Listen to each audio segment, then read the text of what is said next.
More than I imagined, navigating a global career through connection.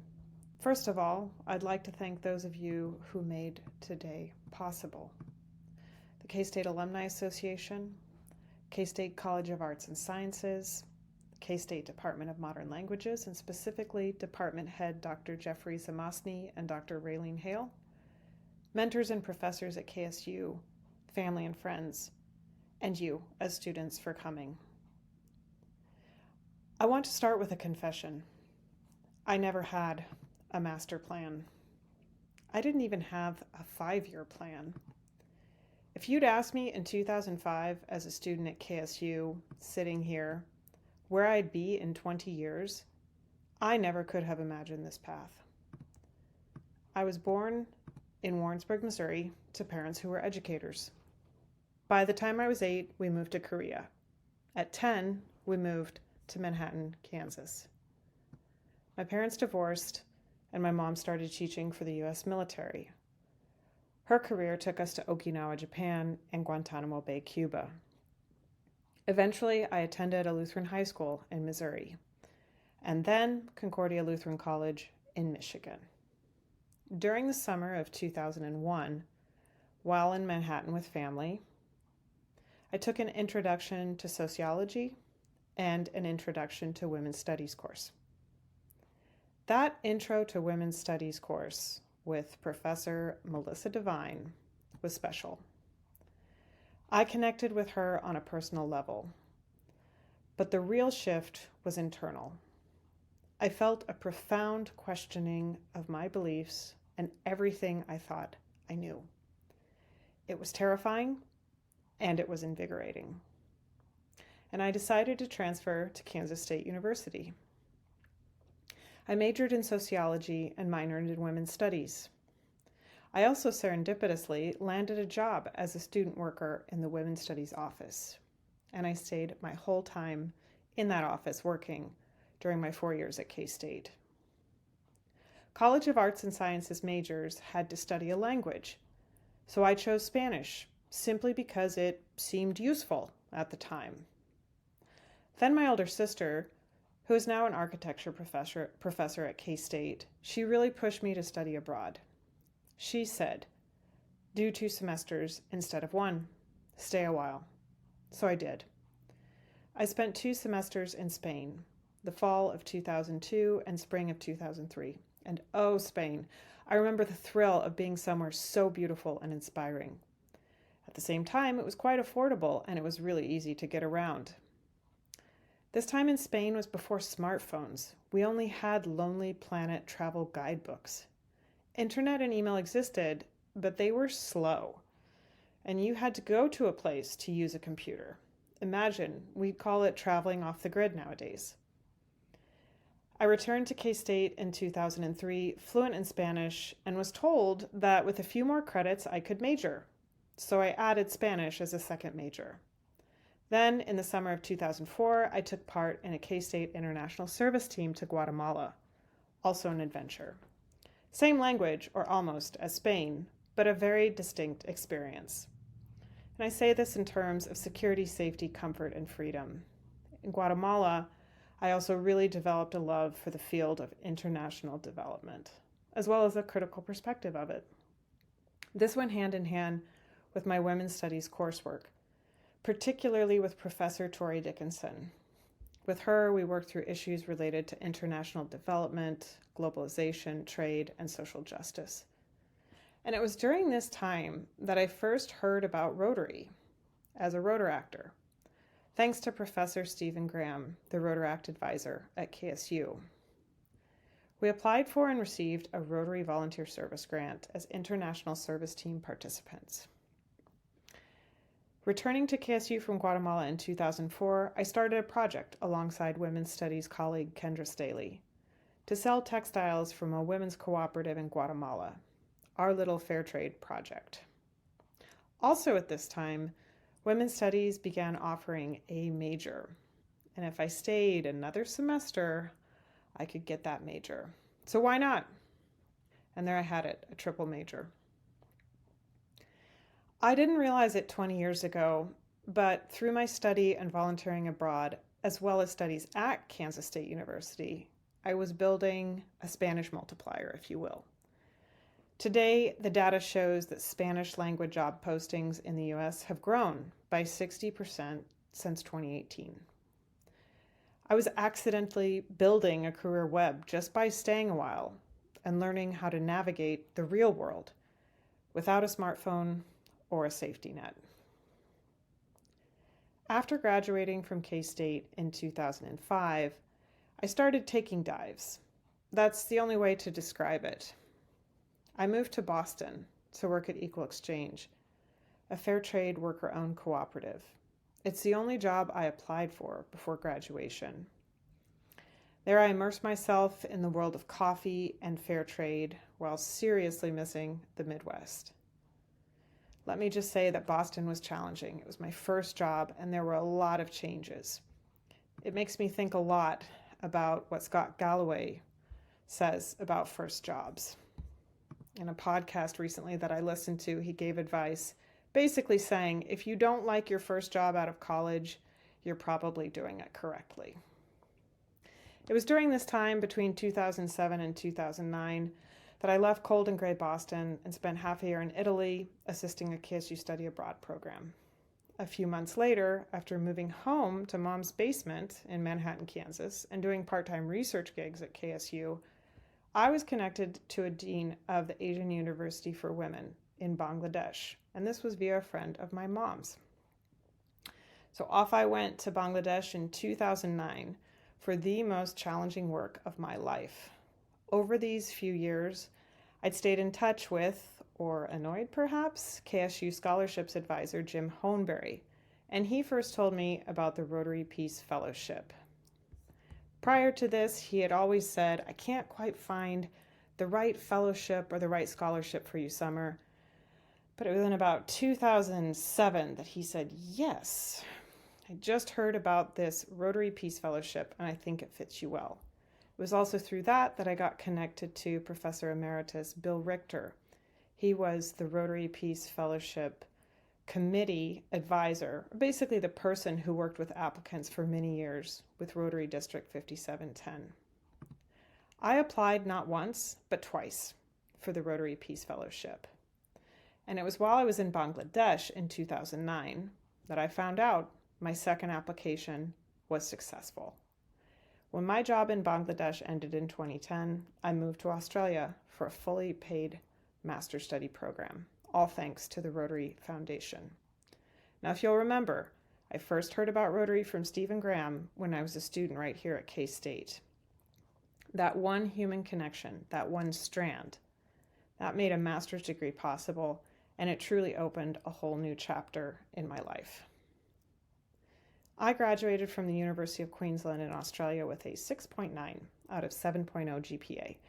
Yes, they do a lot of things differently down under, including GPA on a 7-point scale. Why do I bring this up? Because at the time that GPA was everything, but now looking back, nobody cares about your GPA, as long as you don't flunk out. My GPA, for example, for my master's is on a 7-point scale. It doesn't even fit in job applications nowadays, especially those in the US that are used to a 4-point scale. People can't even calculate that.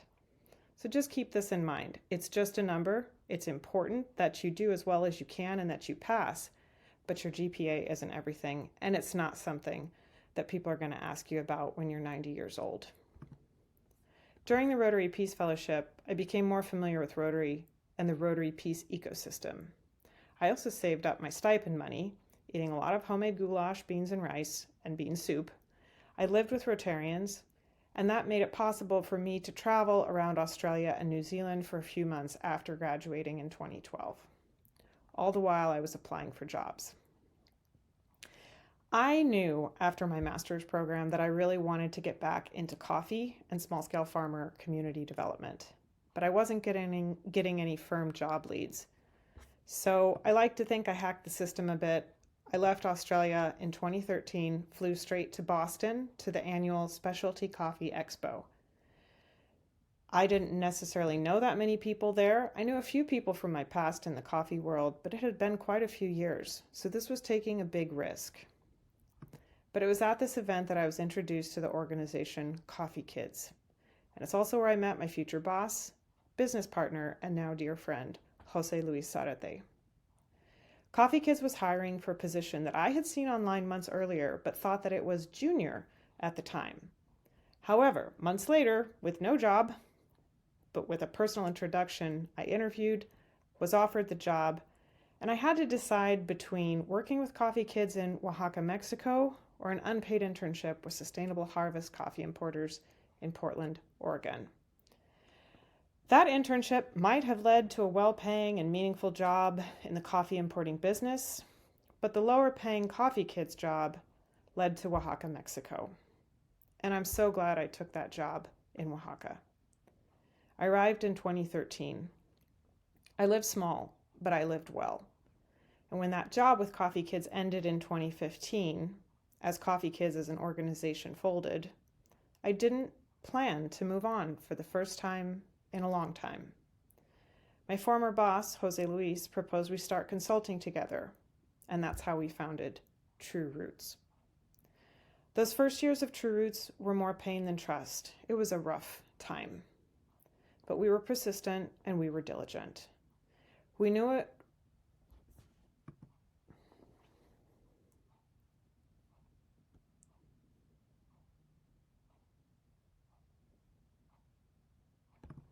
was part of the game. If you've ever heard of F-up nights, I won't say the full word, but I have a whole stand-up comedy routine about failure, just waiting for the right stage.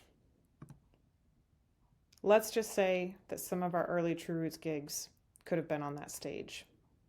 And some of the other gigs were really, truly successful. For example, I started teaching online for Kansas State University. I taught a course in international development for the Master of Community Development program and a course on women and globalization for women's studies. We provided monitoring and evaluation for 2 Rotary Foundation Global grants in Mexico, but we also did a lot of unpaid pro bono projects. We had a few failed payments after folks had squeezed information from us and we didn't catch it soon enough. It was a learning experience. I incorporated True Roots as an LLC in mid-2017 and then created a 501c3 organization in late 2017. The idea was to build out the nonprofit arm of our work. That same year, I was asked by Rotary Area of Focus Manager for Peace and Conflict Resolution to coordinate a new strategic partnership between Rotary and the Institute for Economics and Peace. And then, in 2019, I burned out. I reached a point where I didn't know how to keep it all afloat, financially and energy-wise. I didn't ask for enough help. I thought I could do a lot of it on my own. I worried that if I asked others, it would look like I didn't know what I was doing, when the truth was, I was learning as I went. As I burned out on True Roots, Rotary offered me more consistent work, and I took it. I put True Roots on hold. For several years, I worked within that Rotary system, helping build a global network of peace builders. It was meaningful work, and I learned a lot. Like any large institution, it came with structure, constraints, and trade-offs. That work was a balancing act.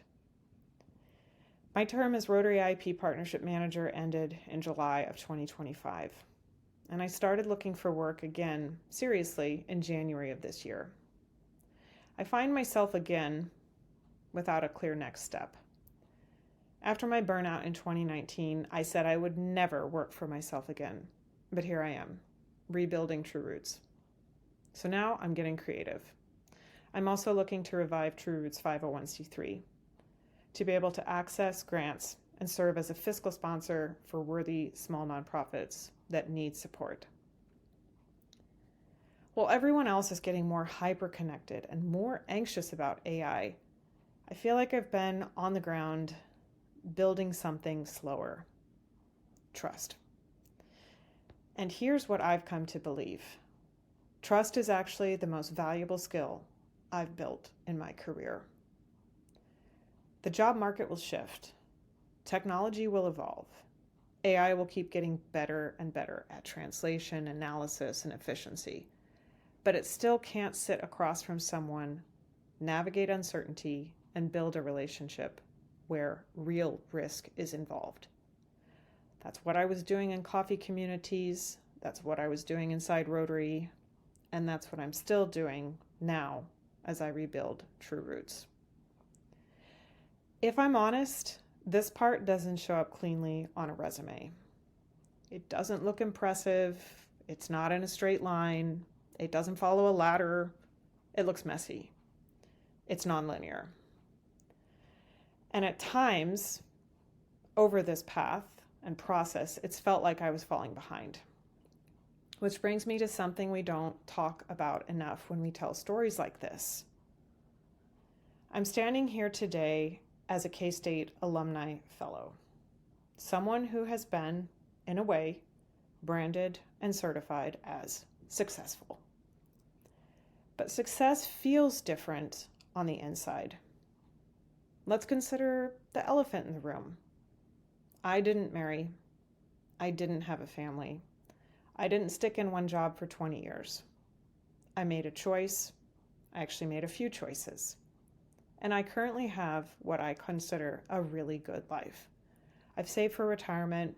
I have free time for the music and dog rescue I love, and I have a community I cherish. I'm reviving True Roots now because I want to work on my own terms. You see, success isn't a destination, it's a feeling. You don't need a 20-year plan, but you do need to know what success feels like to you so you can check in with it along your journey. I know many of you feel like you're entering a rough time. You're worried about the environment, suppressed agency. I hear that. I feel it too. But my career is proof that a web is more resilient than a ladder. If a ladder breaks, you fall. If a strand of your web breaks, like my burnout in 2019, the rest of the web will hold you up. A friend of mine recently told me about an internal compass she's had since she was a little girl. Her home life was chaos, but she always had something inside her that she could check in with to know if a person or a path was right or wrong. And that compass, that's your best technology. It's better than AI. So here's my advice. Enjoy the learning. Maybe not all of it's for you now, but you're in it. So doesn't it feel good when your heart's in it? Don't lose track of life for a piece of paper, but do your best. Follow the connections. Every single job I've held came through a human relationship. Look at the people in this room, on campus, and in your community. This is your web. These are your connections. And finally, take the dive. Go abroad, stay a while, anchor yourself in a practical skill, like the Spanish you're learning today, or whatever other courses you're studying. And trust your compass. You don't need to imagine your whole career today. You just need to imagine the next connection. Lead with relationship, and I promise, you'll find you're capable of more than you imagined.